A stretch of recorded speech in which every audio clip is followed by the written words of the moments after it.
Gente, o número de alunos que deixou as escolas no ano passado, mas que dobrou, é a chamada evasão escolar. Agora, as escolas municipais de todo o país estão indo atrás, fazendo uma busca ativa mesmo para encontrar esses alunos que pararam de frequentar as salas de aula. Para comentar esse assunto, trazer um panorama e os prejuízos disso, a gente vai conversar agora com a Florence Bauer, que é representante do Unicef aqui no Brasil. Florence, muito bem-vinda ao Live CNN. Bom dia. Obrigada, bom dia. Muito obrigada pelo convite.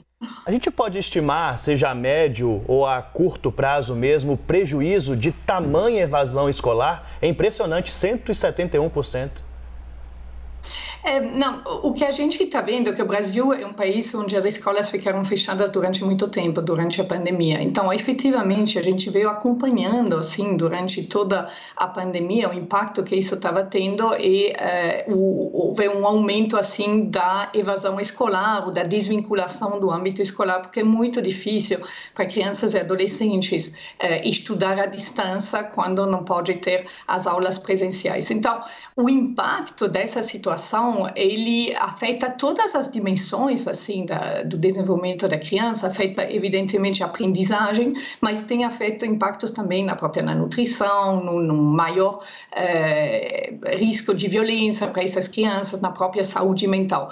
Então, esse panorama ele é bastante preocupante, por isso que é fundamental fazer um esforço muito importante, deveria ser até a prioridade nacional nesse momento, de realmente ir atrás de cada criança e adolescente que ficou fora da escola. A boa notícia é que a gente acaba de fazer um estudo junto com a Undime e o Itaú Social que mostra que mais de 80% das escolas já abriram, 90% têm aulas presenciais todos os dias, ou seja, tem que chegar a 100%, ainda tem um desafio de abrir aqueles em torno de 5% das escolas que ainda não estão em aulas presenciais, mas em paralelo disso tem que ir atrás de cada criança e adolescente que fica fora da escola. E aqui também a boa notícia é que existe uma metodologia de busca ativa que é implementada a nível dos municípios e que essa mesma pesquisa mostrou que mais de 70% assim, dos municípios estão utilizando e ela serve já, mesmo durante a pandemia, ela teve o resultado de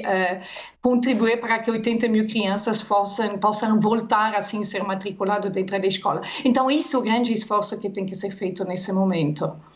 Florence, para a gente entender um pouquinho melhor, a gente falava sobre a evasão escolar nas escolas municipais. Tem alguma diferença quando a gente fala em escolas estaduais? De maneira geral, a gente está numa situação assim de risco dessas crianças voltar. As aulas acabam de reabrir, então a gente vai ter que monitorar e ver bem como isso está acontecendo. Tem três aspectos. O primeiro é que todas as escolas abrem.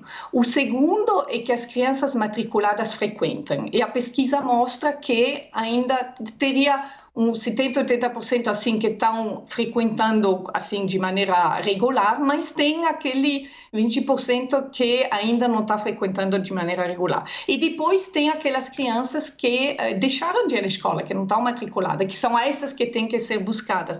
E isso é através da rede em geral, assim, das escolas públicas e no país em geral. A gente vai poder monitorar e ter números mais precisos depois de algumas semanas depois do começo das aulas, para ver como está evoluindo. Mas nesse momento eu tenho que fazer realmente uma espécie de mutirão, assim, de reagir atrás de cada escola para que abra, de cada criança matriculada para que assiste, para que os pais das crianças deixem e garantem que a criança esteja, o adolescente esteja indo na escola, e mutirão através da busca ativa escolar de cada criança e adolescente para que de fato seja matriculada e possa voltar à escola. Esse dado me chama a atenção porque a gente está acostumado aqui no Brasil, e acostumado não é a melhor palavra, mas infelizmente é a realidade, da evasão escolar, principalmente no ensino médio, né? Quando a população, os jovens, não estudam porque vão ao mercado de trabalho, muitas vezes informal, para levar mais dinheiro para dentro de casa. Agora a gente está falando de ensino básico, ensino fundamental. Então, a gente desceu um nível que é ainda mais preocupante, né? Porque inclui a formação básica das crianças. Você está muito certo. Isso que todas as pesquisas mostraram, inclusive durante a pandemia, como de fato, entre as crianças que estavam se desvinculando, a faixa maior era justamente aquela de 6 a 11 anos, que é uma faixa que costumava, antes da pandemia, no Brasil já ter um acesso praticamente universal. E nessa faixa houve muitas crianças que deixaram de ir e deixaram de estudar, porque a gente sabe, essa fase de alfabetização, ela é muito difícil de poder realmente aprender a se alfabetizar se você não está numa aula presencial. Então, infelizmente, o Brasil ficou tanto tempo com escolas fechadas, que não deveria ter ficado tanto tempo, e isso teve esse impacto, que muitas crianças, inclusive daquelas faixas etárias, deixaram de ir à escola. Então, por isso que agora tem que realmente ir atrás de cada uma delas.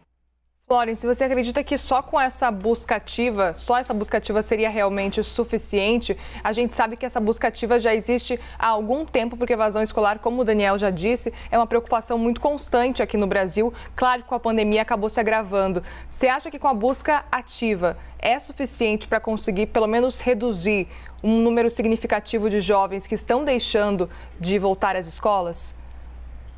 É um dos elementos, assim, tem que realmente, através da busca ativa, primeiro ela tem que ser implementada em 100% dos municípios, que tem crianças fora da escola, entre os municípios ainda falta uma parte. E, além disso, tem que ser um esforço da sociedade, as famílias também tem que voltar a ser sensibilizada para entender que a escola é a prioridade absoluta dentro de uma família, a criança não pode deixar de ir para a escola se acontecer algum fato. Assim, tem que realmente sempre buscar que a criança possa ir. Tem que ter um esforço também no âmbito escolar de acolhimento, porque a gente não pode imaginar que uma criança que ficou desvinculada tanto tempo, ela vai voltar para a escola e vai conseguir voltar a estudar. Tem que ter uma preparação dos professores, uma atenção personalizada dos professores e do âmbito assim escolar para receber a criança que entra, que chega na escola, para avaliar o seu nível de aprendizagem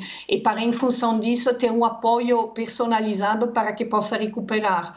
Porque elas não conseguiram, muitas delas não conseguiram aprender da mesma maneira durante esse período, e vão precisar de um apoio muito personalizado. E algumas delas até perderam, sabe, nesse período que ficaram desvinculadas. Então, tem que ser realmente um esforço de busca, mas um esforço de acolhimento e de apoio personalizado dentro das escolas. Por isso que também os vários âmbitos assim, municipais, estaduais, federais tem que apoiar as escolas, tem que apoiar os professores e tem que garantir que a educação receba também os orçamentos que precisa para poder responder a esse grande desafio, porque merece ser a prioridade número 1 nesse momento.